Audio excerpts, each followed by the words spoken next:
Sadie Bell stepped through the sliding glass doors of the private airport lounge, her heart fluttering despite the calm she tried to summon.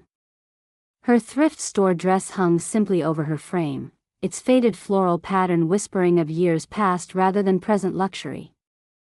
Her worn leather tote sagged at her side, scuffed shoes barely making a sound against the polished marble floor.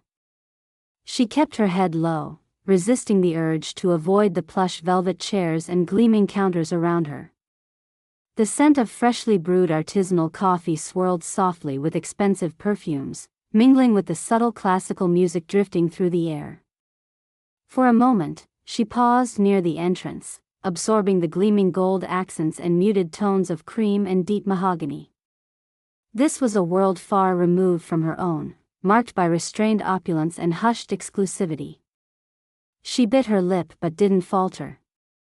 Sadie's gaze drifted over the small groups of impeccably dressed patrons lounging at glass tables, their eyes flicking toward her with a mixture of curiosity and condescension. One woman in a tailored suit exchanged a glance and a whispered smirk with her companion. "Looks like someone's lost," the man murmured, loud enough for Sadie to catch. Another chuckled quietly, commenting, "Or maybe she's part of the cleaning staff." The words sliced through the soft hum of the lounge, hanging in the air like a sharp note. A few steps away, the receptionist, a woman with immaculately styled hair and a calculating gaze, watched Sadie with a cool, appraising look. Her eyes darted briefly to Sadie's scuffed shoes and threadbare tote, then narrowed slightly as she judged the nervous woman's posture. The chill behind those eyes warned that Sadie's presence had already unsettled the carefully maintained order of this exclusive realm. The receptionist stepped forward, her movements precise and deliberate, blocking Sadie's path with an air of practiced authority. "Excuse me, ma'am," she said in a clipped tone, though her eyes glinted with something sharper than professionalism. "Can I help you? Are you sure you belong here?" Sadie lifted her chin just a little, steadying her voice. "I'm here to relax before my connecting flight. I was told the lounge is a place where anyone with a boarding pass can enjoy the space." She glanced around at the plush chairs, the quiet murmur of conversations, the barista pulling espresso shots behind the counter. "I didn't mean to cause any trouble." The receptionist's lips curled into a dismissive smile.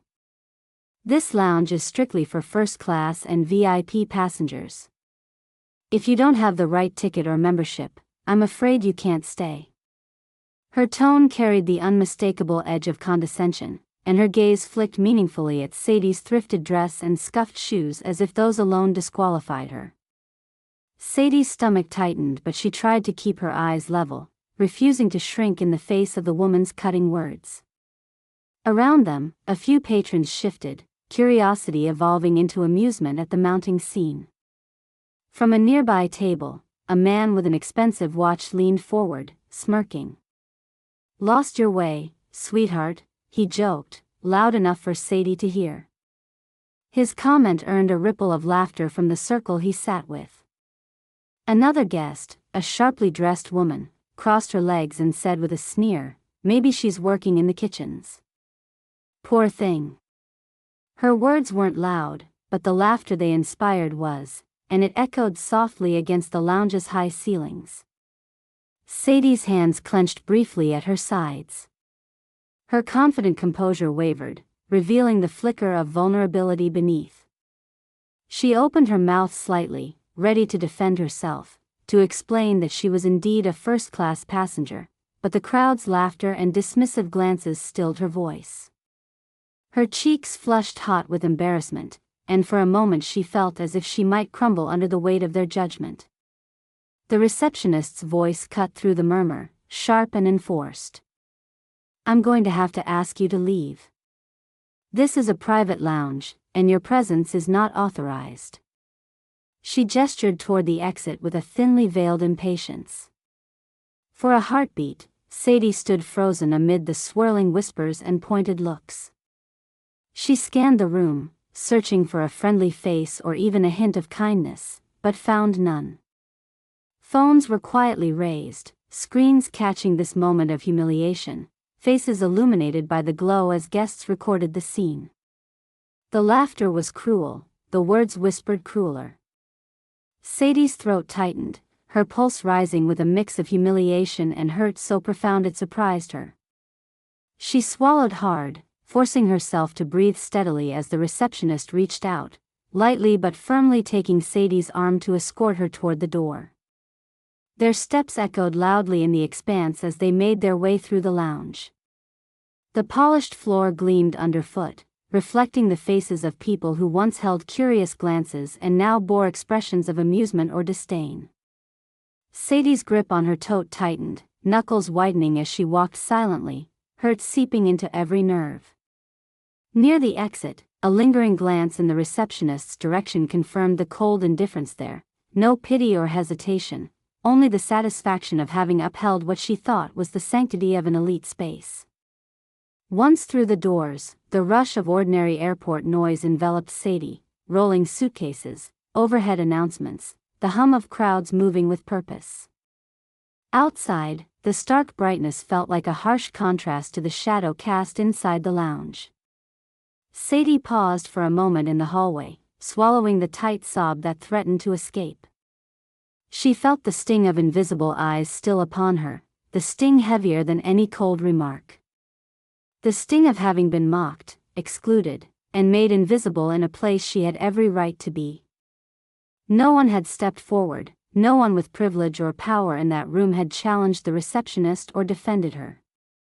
She closed her eyes briefly, inhaling ragged breaths to steady her shaking hands. Around her, passengers rushed past oblivious or indifferent, absorbed in their worlds, their travels, their plans. The sharp cup of bitterness settled in her throat as she realized the harsh truth. She had been seen, and yet treated as nothing more than an unwelcome ghost in their pristine world. A soft cough broke her reverie. Turning, Sadie noticed two airport staff approaching her. One, a young woman in a neat uniform, looked hesitant but kind. "Ms. Bell?" she asked quietly. "There's someone here to see you. The founder of the lounge has requested your presence this evening." Sadie blinked, feeling a surge of confused hope flash through the exhaustion. "The founder?" The staff member nodded, holding out a discreet invitation embossed with gold lettering. "Please come with me. They're waiting." The hallway, once cold and isolating, suddenly seemed charged with quiet promise. The noise of the bustling airport faded as Sadie followed the attendant back toward the lounge, a subtle shift passing through the air. Eyes that had ignored or dismissed her before now turned toward her with uncertain attention. Her heart still thundered with nerves, but this time tinged with possibility. Whatever the night held, Sadie Bell was about to step back inside that world, not as a lost outsider, but as someone who might change it forever. As Sadie followed the young event coordinator back through the polished entrance, the atmosphere inside the lounge seemed to shift almost imperceptibly. The soft murmur of conversations, the clinking of crystal glasses, and the smooth notes of a piano drifted through the air but carried a new tension beneath. Guests glanced briefly in Sadie's direction, some with curiosity, others with suspicion, trying to reconcile the woman they'd subtly mocked just moments ago with this sudden, official summons. The coordinator led Sadie through a discreet hallway behind a velvet curtain, away from the public lounge area, to a smaller, more private sitting room. The founder of the lounge, a tall man in his 50s with a warm but commanding presence, rose to greet her. His salt and pepper hair was impeccably groomed, his tailored suit understated but undeniably expensive. "Ms. Bell, thank you for coming," he said, smiling with genuine respect. "I'm Thomas Carrington. I oversee this lounge and our affiliated properties." Sadie nodded politely but kept her guard up, wary of what this unexpected reception might mean. Thomas gestured toward a leather armchair. "Please, have a seat."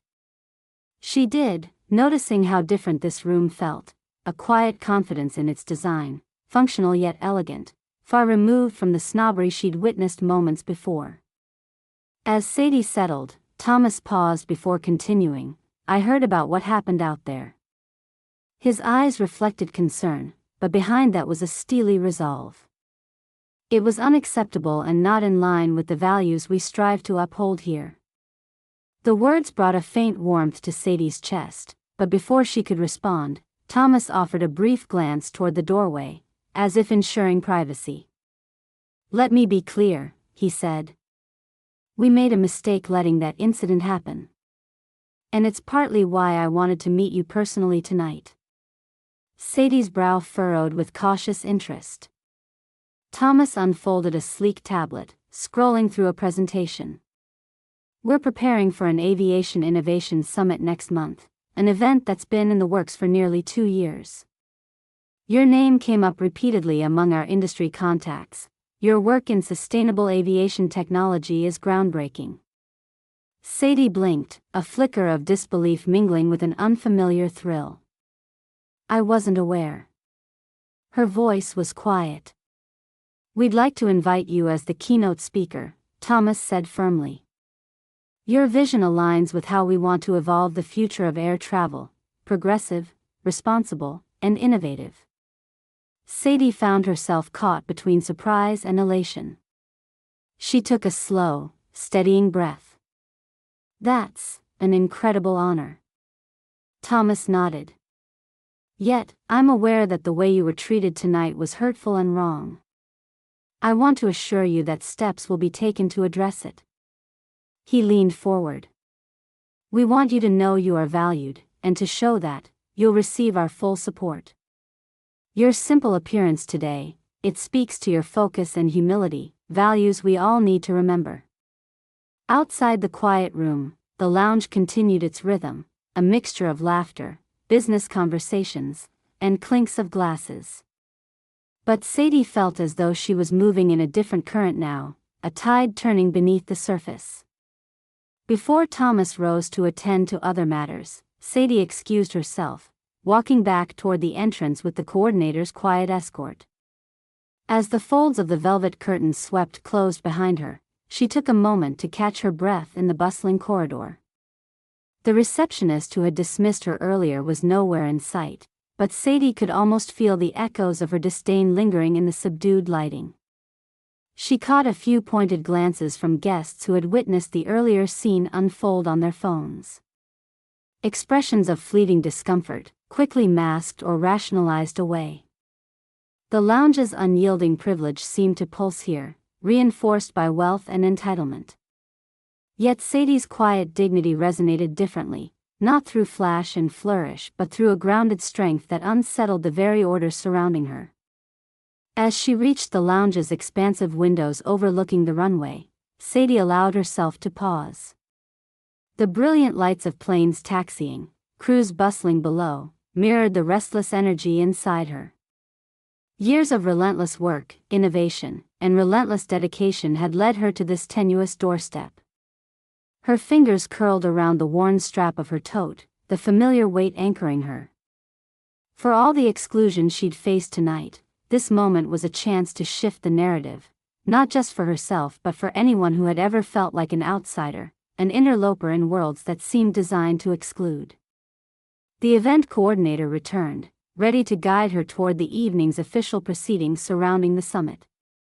Sadie straightened her shoulders, feeling the weight of eyes turning toward her, some reevaluating, others clinging to old prejudices. Inside, whispered conversations resumed, clients slipping back into their routines, but the air held a subtle fracture, a crack in the veneer of flawless privilege. Sadie's lips curved in a quiet smile. No dramatic declarations would change hearts overnight. But by standing tall, by accepting the founder's invitation with grace and resolve, she was already rewriting the story spoken in silence throughout this opulent room. Tonight marked the beginning of that change. The lounge buzzed with a subtle energy as guests began to notice Sadie's return, escorted with a sense of reverence by the event coordinator. Whispers rippled quietly through the crowd as she was guided toward the main seating area, where a small gathering had formed for an impromptu announcement. At the center stood Thomas Carrington, the founder, his composed expression beckoning attention. "Ladies and gentlemen," Thomas's voice carried smoothly through the room, commanding focus even amid the murmur of curious onlookers. "I want to take a moment to introduce someone very special to all of us, someone whose vision and dedication will help steer the future of aviation." As Sadie stepped forward, the crowd's demeanor shifted. A few guests blinked, recognition dawning in murmured voices. Her modest dress and simple demeanor stood in marked contrast to the luxurious setting, making her presence all the more arresting. Thomas gestured toward her with a respectful nod. "This is Sadie Bell, keynote speaker for our upcoming Aviation Innovation Summit, and a true pioneer in sustainable aerospace technology." The room fell into a stunned silence. The receptionist who had confronted Sadie earlier stood rigid, her previous assurance replaced by disbelief as she stared at the woman she'd so swiftly dismissed. Her lips parted, then pressed together, eyes wide but unable to muster a response. Around her, guests who had earlier whispered and laughed looked down at their phones or shuffled awkwardly, some attempting to erase the embarrassing memories of their own derision. Phones were lowered, eyes wide with surprise as whispers swelled into conversations. "That's Sadie Bell? The innovator behind the new biofuel research everyone's talking about," one man murmured. Another guest nodded. "Yes, her work is groundbreaking. It's all over the news." The very people who had once mocked her now found themselves scrambling to grasp the sudden significance of the woman they had disregarded. A young woman in a high-end designer suit approached from the side, biting her lip nervously, hesitating before murmuring a shaky apology. I'm sorry, I didn't recognize you." Sadie met her gaze with clear calm. "Thank you for your words," she said softly, offering a poised smile but no rancor. Her composure was a contrast to the chaotic undercurrent in the lounge. Continuing, Sadie addressed the room with a quiet authority that drew everyone in. "My appearance today reflects a personal choice, a vow to focus on my work and values rather than external trappings.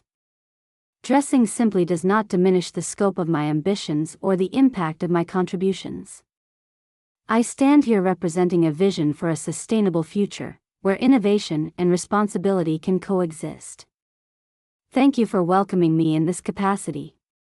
Her words resonated deeply, stirring a collective reflection among the guests. Many glanced at their designer attire, labels, and accessories, then back at Sadie with renewed respect. The room's atmosphere softened, no longer a place of exclusion but one inching toward inclusion. Thomas stepped forward again, placing a hand lightly on Sadie's shoulder. "We are proud to support such an extraordinary leader and look forward to what we will accomplish together." The receptionist, now shrinking toward the edges of the room, met Thomas's gaze briefly, a silent acknowledgement of her earlier misjudgment. She retreated quietly, aware that the ground beneath her feet had shifted irrevocably. Guests who had mocked Sadie were left navigating their own discomfort. Some exchanged glances, weighing whether to approach or remain distant. Many kept their distance, conversations turning to the upcoming summit and the opportunities it represented. Sadie's presence embodied a graceful defiance of the lounge's previous strictures. She had entered as an outsider but was being embraced as an indispensable visionary.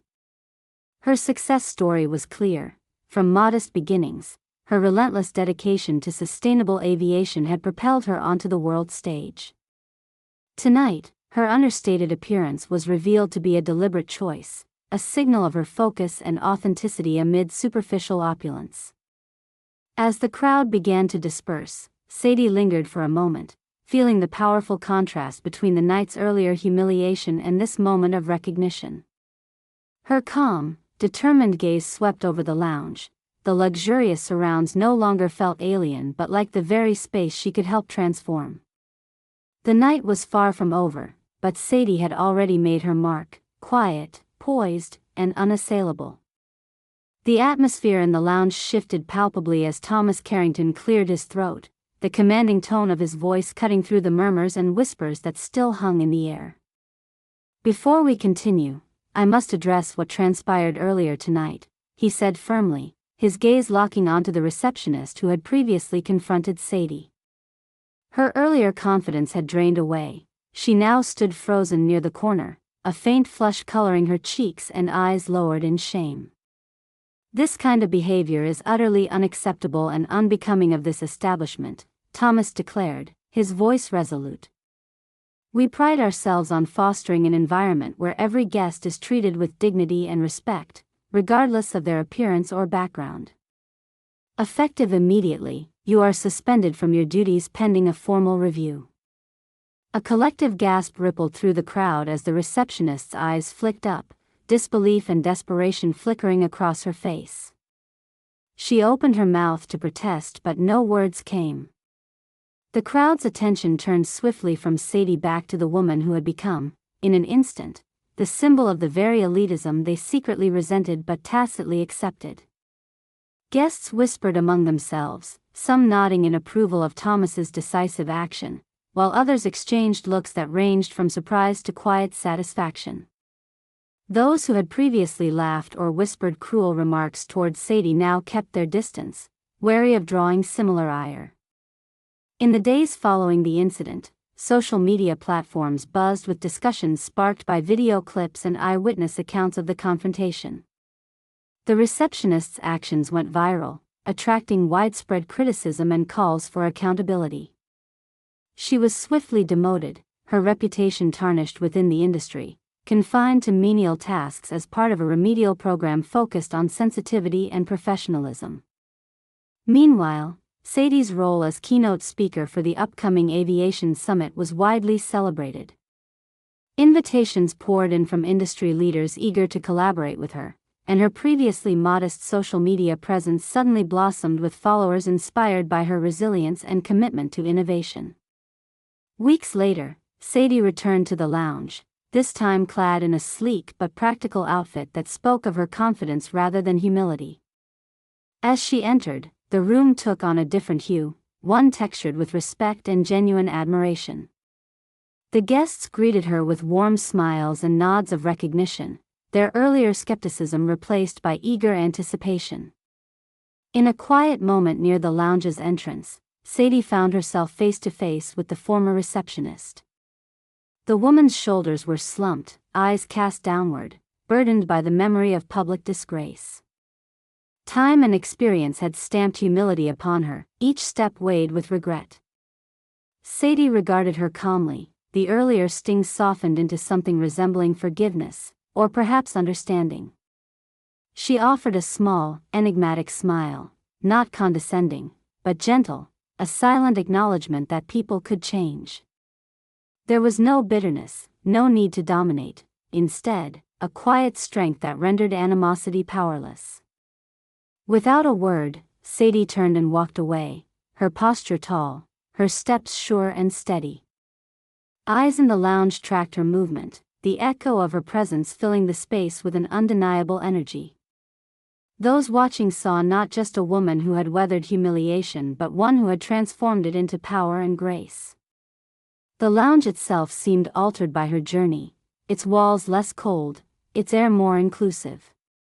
Guests and staff alike carried a new awareness that class and appearance could no longer dictate respect or worth. Sadie Bell's passage through those doors was more than an entrance or a return.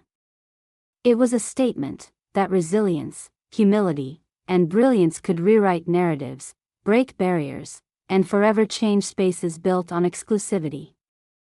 As she disappeared into the night, the echoes of her footsteps were joined by the silent contemplation of those she left behind, a reminder that true distinction lies not in outward appearances, but in the courage to rise and the grace to forgive.